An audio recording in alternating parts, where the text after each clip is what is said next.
Looking for bird poop. Forensic investigation. This facility has multiple exterior kitchen vents. And if you look closely, you can see a bird has made its nest in that first vent.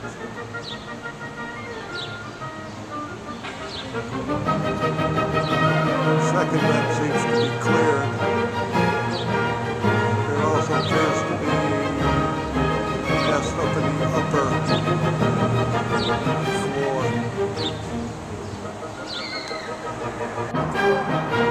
Dryer vents. Third floor.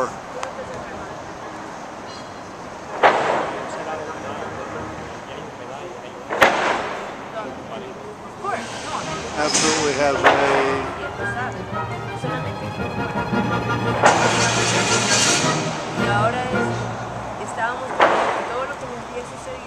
the third floor vent is wide open, susceptible for